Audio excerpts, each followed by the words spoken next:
Assalamu alaikum wa rahmatullahi wa barakatuh. Miq të nderuar, mirë se po takohemi në takimin ton të radhës, pas falënderimeve, lavdit dhe hamdit ndaj Allahut fuqiplot, salateve dhe selameve ndaj pejgamberit ton të dashur sallallahu alaihi wasallam, po takohemi edhe në një emision të ri, ku në këtë cikël të emisioneve tona, në këtë rrugtim së bashku, ku po flasim për besimin dhe etikën në Kur'anin famlart, sot do të flasim për normat etike dhe shoqëria rreth kapitullit të urdhëresave. Në dy emisionet e kaluara jemi ndalur tek kapitulli i cili ka të bëjë me ndalesat. Në të dyja takimet e kemi përsëritur dhe tani prap dëshiroj ta përsëriti nga sa shumë më rëndësi, një shoqëri e mbarë, një shoqëri ideale, një shoqëri shembullore e cila është shoqëri e maturume, është shoqëri e pjekur, një shoqëri e cila pjesëtarët e asaj shoqërie kanë një nivel të lartë të vetdijes, përgjegjësisë, ambicet e tyre janë shumë të larta, angazhohen pjesa dërmuese që të kenë mirëqenie, që të kenë harmoni e raportet mira, që të kenë stabilitet e siguri, gjithsesi që pjesës dërmuese të kësaj shoqërie ju interesojnë ato norma etike të cilat e karakterizojnë dhe e ndihmojnë shoqërinë, vendin, pjesëtarët e asaj shoqërie që ata të jetojnë edhe në siguri, edhe në stabilitet, edhe në harmoni, edhe aty të ketë mirëqenie, të ketë dashuri, të ketë raporte të respektit të ndërsjellët e çka tjetër jo. Në këtë drejtim kemi kapitullin i cili ka të bëjë me urdhëresat, ato norma etike, të cilat Kur'ani famlart i sugjeron dhe i parasheh për një shoqëri të mbarë dhe një shoqëri ideale. Prej këtyre urdhëresave është padyshim kur antarët e një shoqërie të caktuar përballë emanetit tregohen shumë të respektueshëm, janë besnik, edhe e çojnë në vend emanetin, por edhe kujdesen dhe e ruajnë emanetin. Allahu dhul Xhelal në Kur'anin famlart, në kapitullin Nisa, ajetin 58 thot: Inna Allaha ya'murukum an tu'addu al-amanati ila ahliha. Allahu ju urdhëron juve që ju emanetin e çdo kujt ta çoni në vendin e duhur. Çdo gjë që juve ju është besu, ju duhet me besnikri, me përpikri, me dashuri, me kompetencë, me ndershmëri ta vendosni çdo gjë e cila juve ju është besu në vendin e vet. Të nderuar vëllezër dhe motra, ky ajet, edhe një herë është ajeti 58 nga kapitulla Nisa. Ta përsërit edhe një herë, Allahu ju urdhëron të gjithëve që emanetin e çdo njerit ta çoni në vendin e duhur. Kjo është një temë jashtëzakonisht e gjerë, ku brenda këtij ajeti të gjithë ne e gjejmë veten tonë. Pavarësisht statusit që e kemi në shoqëri, pavarësisht rolit që e kemi në shoqëri, pavarësisht aspektit profesional dhe shërbimeve që ne i kryjmë për vendin dhe shoqërinë tonë, çdo njeri prej neve e gjen vetveten e tij brenda këtij urdhri dhe brenda këtij imperativi kuranor. Allahu ju urdhëron të gjithëve që ajo e cila juve i është besu, me besnikri, me përkushtim, çdo njërin ta vendosni në vendin e vet. Tash kjo është një temë shumë e gjerë, duke filluar prej individit, i cili kujdeset me rujt jetën e tij, me rujt shëndetin e tij. Në momentin kur është koha e arsimimit, kujdeset që të jetë i arsimuar dhe këtë proces të arsimimit ta përfundon me zell e me sukses e me dashuri. Në raportin brenda familjes, pavarësisht raportit dhe statusit që mund ta kemi, qofshim si fëmijë, duhet jemi të kujdesshëm e të respektueshëm me prindrit ton. Nëse jemi prindër, jemi të obliguar me emanetin si prindër dhe kujdestar të familjes ta kryejmë detyrën tonë që e kemi përballë familjes dhe përballë fëmijëve, duke filluar prej zotit të shtëpisë, duke fillu prej prindit, duke fillu prej babës, duke fillu prej nanës, duke e kry çdo njeri prej prindve, edhe prej burrit, edhe prej gruas, duke i kry dhe duke i përmbush emanetet që ata i kanë për fëmijët e tyre, për familjen e tyre, me besnikëri dhe me emanetin më të madhin. Pastaj, kjo zgjerohet prej familjes kalon tek shoqëria, tek nivelet e ndryshme të shoqërisë, prej mësuesit dhe mësimdhënësit, prej atyre profesorëve dhe arsimtarëve, prej gjithë atyre të cilët merren me arsimin dhe përgatitin gjenerata e breza, edukojnë dhe arsimojnë edukata dhe breza dhe gjenerata që atyre ju takon ardhmëria e shoqërisë dhe vendit. Pastaj ata të cilët janë përgjegjës për një sferë tjetër në shoqëri, qofshin ata të cilët janë dhe kujdesen për sigurinë tonë, qoftë ata të cilët punojnë në organet dhe institucionet e drejtësisë, qoftë ata të cilët kujdesen për arkën dhe buxhetin dhe ekonominë e vendit tonë, qofshin ata tregtar, qofshin ata pjesëtar të besimeve dhe prisa të fesë. Çfarë do lloj emaneti që neve na është besu, nga ne kërkohet që me përpikri, me besnikri, me përkushtim, çdo njeri prej neve emanetin dhe ajo e cila ty është besu, me vendos në vendin e duhur dhe në vendin e vet. Ky është urdhër i prerë prej Allahut fuqiplot për çdo njerin prej neve. Apo e kemi ajetin tjetër në Bekara, ajetin 283, فَلْيُؤَدِّ الَّذِي تُؤْمِنَ أَمَانَتَهُ. Çdo njeri prej juve ajo çfarë i është besu atina, le ta çon në vend me besnikëri emanetin e tij. Ajo çka ty është besu. Prandaj jo të gjithë njerëzit janë besnik, por ata të cilët me të vërtet janë besnik, ata janë krenar dhe mburën dhe respektohen prej gjithë të tjerëve për shkak besnikërisë, për shkak të sinqeritetit, për shkak të përkushtimit dhe për shkak të emanetit që ata tërkohen kujdesen emanetin me e dërgu në vend dhe me e dorëzu ashtu si duhet dhe ashtu sikur kërkohet në formën më të mirë dhe në formën më të bukur.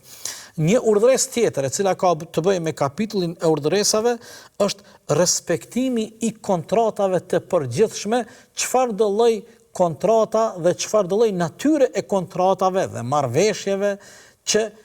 janë brenda antarëve të një shoqërie. Kjo është shumë më rëndësishme të nderuar vëllezër dhe motra, nga se ne në përditshmëri pothuajse dëgjojmë apo dhe shohim mosmarrveshje, zënka, armiqësi dhe probleme madje edhe shumë serioze, si rrjedhoj ku njerëzit nuk respektojnë kontratat reciproke mes tyre, nuk respektojnë marrëveshjet që ata i kanë, jo detyrimisht marrëveshja dhe kontrata çdo herë ka të bëjë apo është kontratë që ka karakter material. Ndonjëherë marrëveshjet dhe kontratat që janë mes dy njerëzve, apo mes dy grupeve të njerëzve, apo mes dy grupeve të interesit, jo domosdoshmërisht janë kontrata dhe marrëveshje që kanë të bëjnë puro me çështje materiale. Ndonjëherë janë edhe më të ndihshme se sa që kanë të bëjnë me çështjet materiale, por si besimtar që jemi, Kur'ani na sugjeron, urdhresa, Kur'ani na urdhëron dhe pejgamberi alayhis salam që kontratat dhe marrëveshjet reciproke që ne kemi qenë të vetëdijshëm kur kemi pranuar dhe kur i kemi nënshkru, ato ti respektojmë dhe në përpikëri deri në fund edhe ti përmbushim ato për cilat jemi zotu përballë njëri tjetrit. Prandaj në Kur'anin famlart e kemi ajetin më të gjatin në tër Kur'anin, në kapitullin Bekare, është vetëm një ajet në Kur'an që është komplet një faqe e Kur'anit. Fjala është për ajetin 282, pastaj edhe ajeti tjetër vazhdon 283, përmbajtja e ajetit më të gjatë në Kur'anin famlar pikërisht flet për raportin e kontratave dhe marrëveshjeve të cilat duhet të përmbushen konform asaj sikur janë dakordu palët. Do të thotë aty në ajet përmendet çështja e huadhënies borxhit, përmenden kontrata e cila duhet të regjistrohet ashtu sikur dakordohen palët, duhet të respektohet afati, duhet të kthehet huaja e kështu me radhë. Dhe pastaj edhe gjëra të tjera të cilat lindin dhe janë pjesë e këtyre dispozitave fetare që i përmban ajeti në fjalë. Një urdhëresë tjetër në kapitullin e urdhëresave të cilat urdhëresa janë të shëndetshme dhe çdore kontribojnë për stabilitetin, sigurinë dhe mirëqenien e një shoqërie, është urdhëresa e cila ka të bëjë me dëshminë e vërtetë. Kur qytetari, kur prej tij kërkohet që të dëshmoj, atëherë dëshmia e qytetarit duhet të jetë një dëshmi e sinqertë, dëshmi e vërtetë, duke mos e ndryshuar në asnjë formë dëshminë, duke gjykuar dhe duke dëshmuar me drejtësi dhe duke mos i laku dhe duke mos lajthit në asnjë rrethon, as gjykimin e drejtë, as dëshminë, as provat e tjerë. Prandaj thot Allahu fuqi plot në Kur'anin famlar në kapitullin An'am ajetin 152, wa idha qultum fa'dilu walau kana dha qurba. Kur prej juve kërkohet të thuani një dëshmi, të dëshmoni, thuajeni të vërtetën. Bëhuni të drejtë. Mos i bishtoni të vërtetës. Walau kana dha qurba. Edhe nëse ajo pala tjetër që mund të dëmtohet prej dëshmisë së vërtetë, është i afërt i joti, është i gjakut, ti je i obliguar, është urdhër që ta thuash të vërtetën dhe vetëm të vërtetën. Pavarësisht pala tjetër a është familjar dhe është i afërt i joti, por e vërteta dhe drejtësia është një parim i cili nuk duhet të cënohet asnjëherë në asnjë rrethon, pa marrë parasysh palët që në mesveti janë pjesë e atij kontesti që ata kanë në mesvete. Po ashtu Allahu dhul Xhelal në Kur'anin famlar në ajetin 135 Nisa thot: "Ya alladhina amanu kunu qawamin bil qist shuhada lillah", o ju besimtar, çdo herë dëshmoni dhe thuani të vërtetën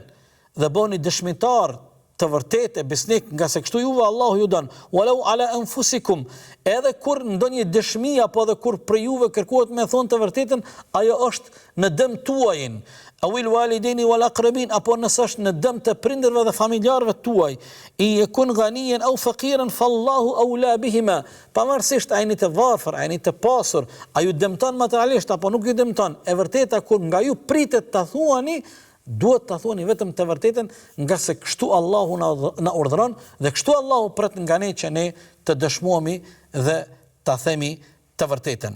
Një urdhëresë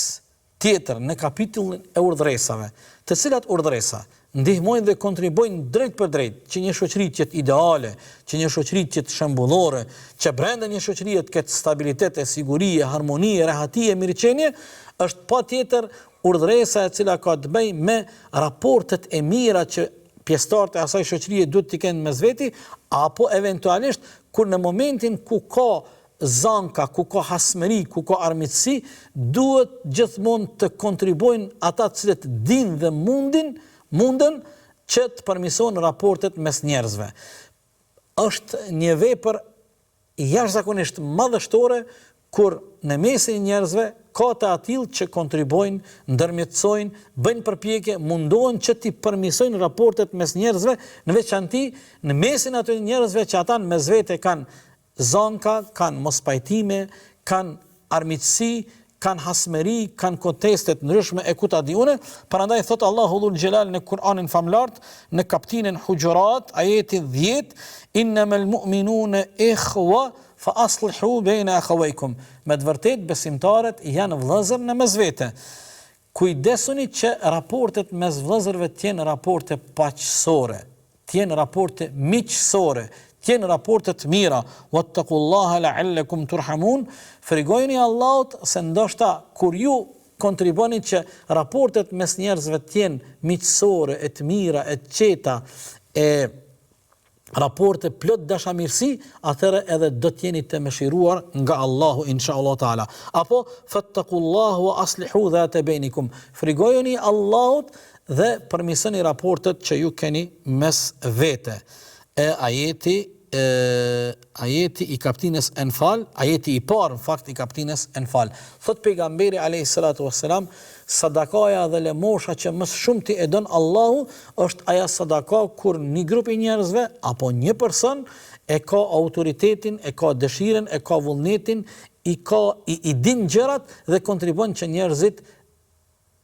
njerëzve t'u alargon armiqsin, urrejtjen, hidhrimin, zankat. Do thot me i pajtu njerëzit dhe me i rregullu raportet mes tyre është sadakaja më e dashur tek Allahu Dhul Xhelal, kështu thot pejgamberi alayhis salatu wasalam. Do thot kur ti kontribon që njerëzit të jetojnë në paqe, kur ti kontribon që njerëzit të mos jetojnë në hasmërie, në ngarkesa, në urrejtje, në ermitësi, Zotin na rujt në planifikim për t'i bë dëm njëri tjetrit, kur ti kontribon që njerëzit të jetojnë në qetësi e në harmoni, kjo është një vepër jashtëzakonisht e dashur tek Allahu Dhul Xhelal, prandaj është një prej atyre urdhëresave të Kuranit dhe të fesë tonë që feja jonë kërkon që ne të kontribojmë që raportet mes njerëzve të jenë miqësore dhe të jenë gjithmonë raportet të paqes e të dashamirësisë. Një urdhëresë tjetër, e cila ka të bëjë me vepra të mira, është ndërmjetësimi. Ndërmjetësimi në gjitha sferat e jetës, në momente dhe në situata të ndryshme, prandaj thot pejgamberi thot Allahu Dhul Xhelal fillimisht në kapitullin Nisa 85, men yashfa shafa'atan hasana yakun lahu nasibun minha. Ai i cili e merr mundin dhe ndërmjetëson për të mirë, çfarë do lloj rasti dhe momentumi që mund tjetë mes dy personave, apo mes dy grupeve, ai do të ketë një pjesë të shpërblimit për shkak të mundit që ai e mori mundin me ndërmjetësu për të zbutë situata, për të qetësu situata, një mosmarrveshje të largohet, një keqkuptim të largohet, një moment i caktuar që mund të jetë mes dy personave, një situatë e pa kënaqshme, një situatë e pa lakmueshme, ku ta di unë, qofshin ato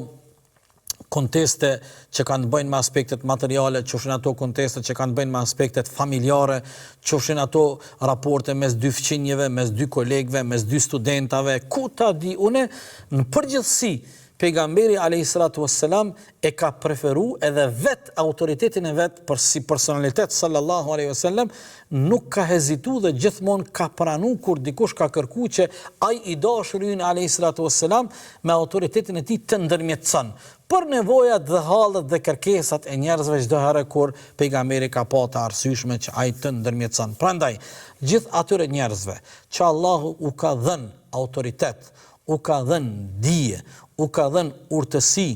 dhe kjo çështje atyre u shkon për dorë, nuk duhet të tregohen egoista, nuk duhet të pritojnë, por autoritetin e tyre duhet ta shndrojnë në një instrument ku ata provojnë me i afru njerëzit, ku ata provojnë me i pajtu njerëzit, kur ata bën ura, dashurie e miqësie për njerëzit. Dhe kjo është një vepër jashtëzakonisht e çmuar,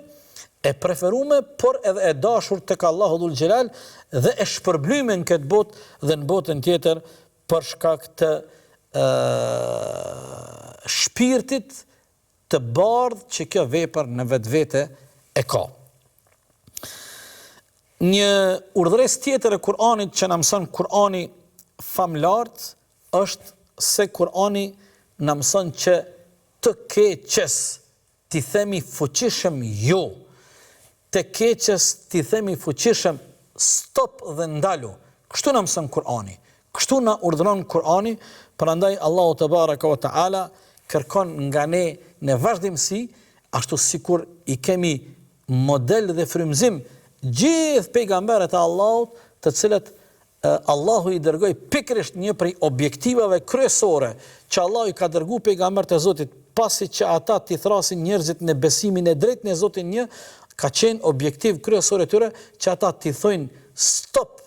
dhe jo të keqes dhe t'u azgjasin dorën gjithë popujve të tyre dhe t'i marrin njerëzit t'i kthejnë në rrugën e duhur, në binart e të mirës dhe t'i largojnë nga ajo rruga e keqe dhe nga ajo rruga e dëmshme. Prandaj urdhëresë e Kur'anit në mënyrë të fuqishme, po asnjë kompromis, është që të keqes t'i thuhet jo dhe të keqes t'i thuhet stop dhe ndal. Ne këtu do të ndalemi, të bëjmë një pushim të shkurtër dhe do të kthehemi me lejen e Allahut me pjesën tjetër inshallah taala.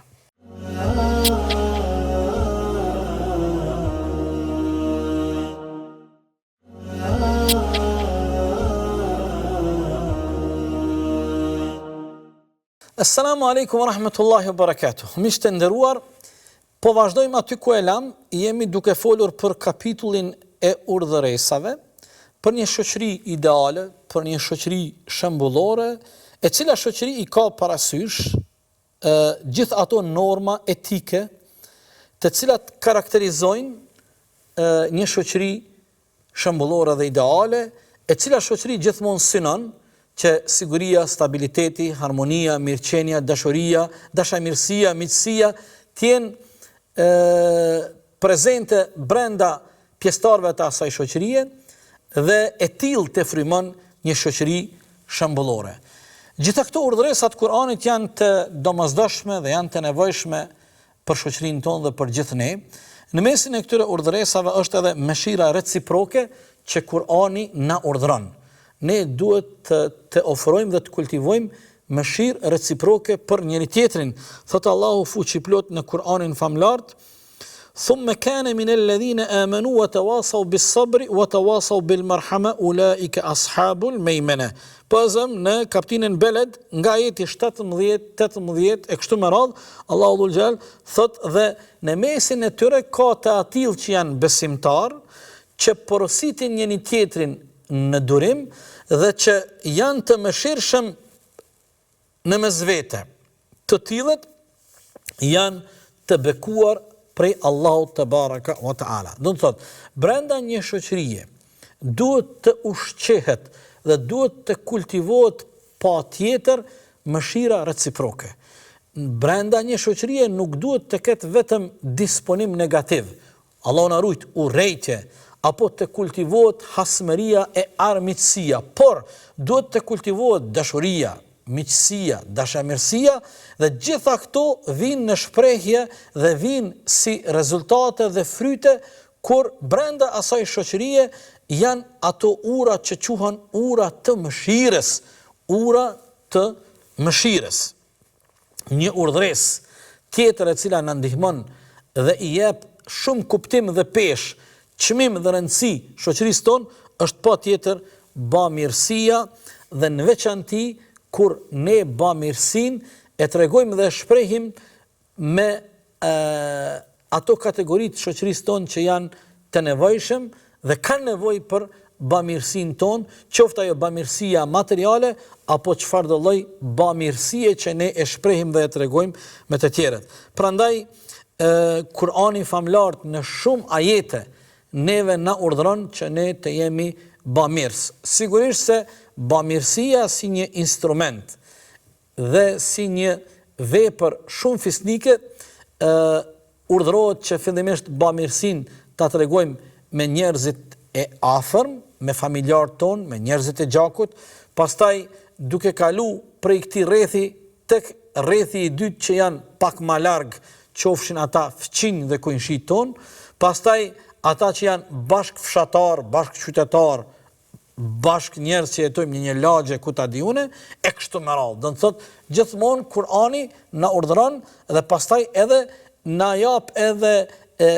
direktiva të sakta se si ne duhet të veprojmë dhe përballë kujt ne duhet ta shprehim dhe ta tregojmë bamirësinë tonë. E kemi përmendur shumë herë, edhe një herë nuk është e tepërt, një prej urdhëresave të Kur'anit është që të kujdesemi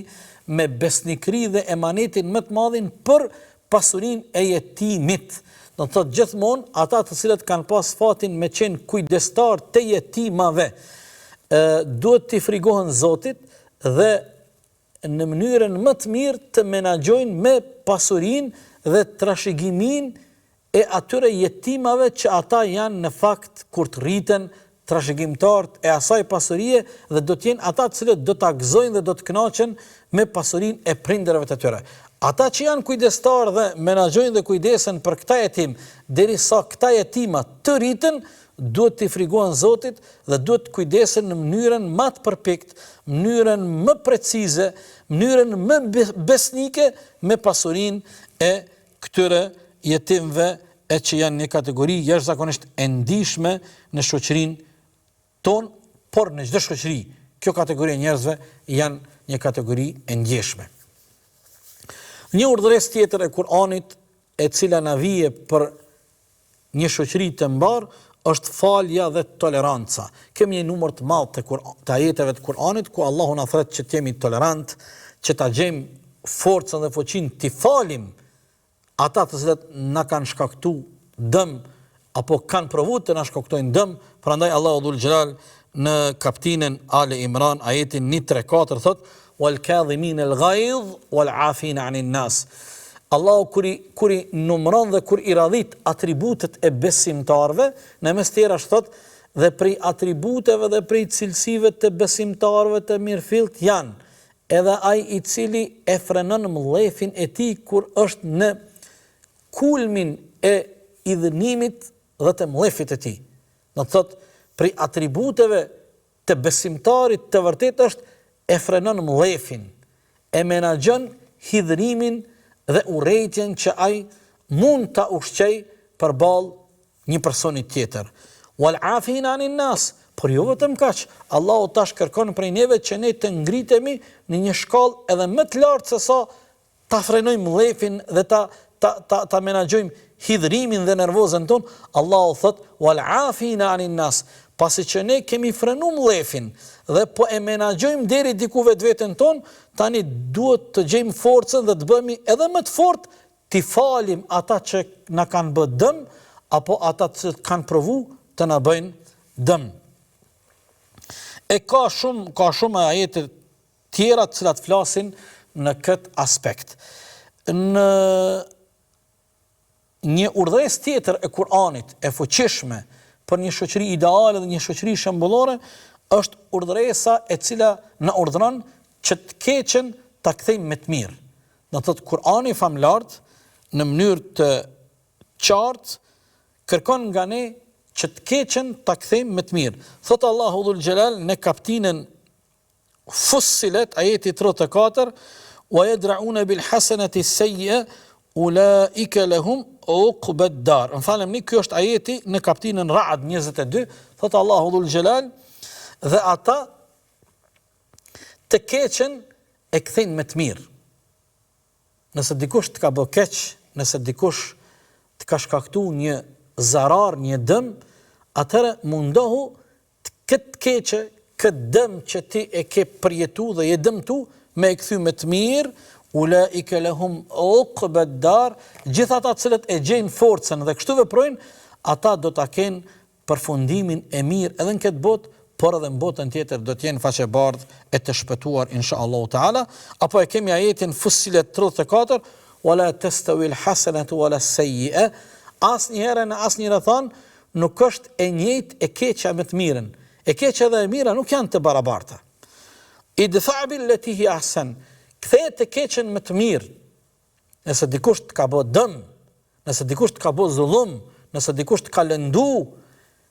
kthej këtë të keqen me të mirë. Fa idha alladhi bainaka wa bainahu adawatun ka'annahu waliyyun hamim. Është interesant tash Kur'ani këtu na tregon një diçka shumë interesante. Nëse e keqja kthehet me të mirë, atëherë ai personi i cili më herët i ka bë keq këtij personi, kur ati i kthehet me të mirë, atëherë kjo ndodh që të ndryshon gjendja e tina dhe ai i cili më herët ishte armiku yt, tani ai mendon në mënyrë të arsyeshme, edhe mund të bëhet miku yt. Do thotë ai i cili më herët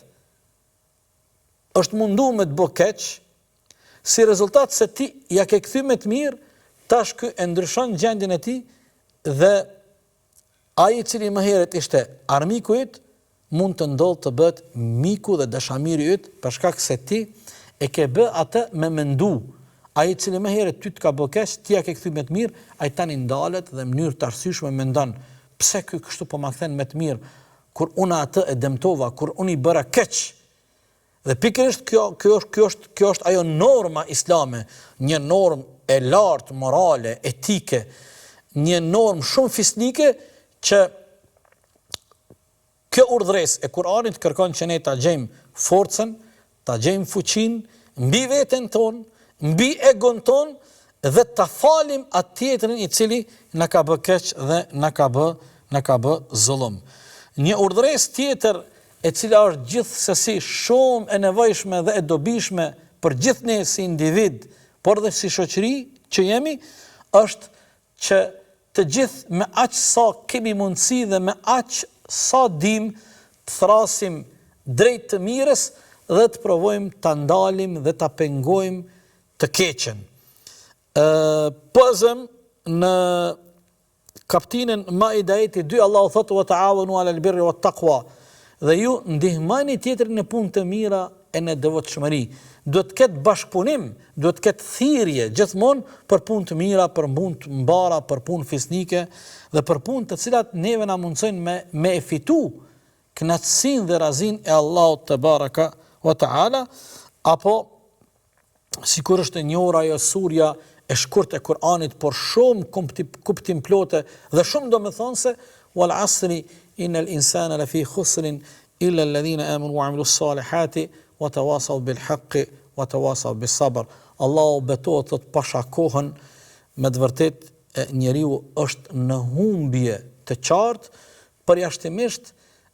do t'i shpëton kësaj humbje ai i cili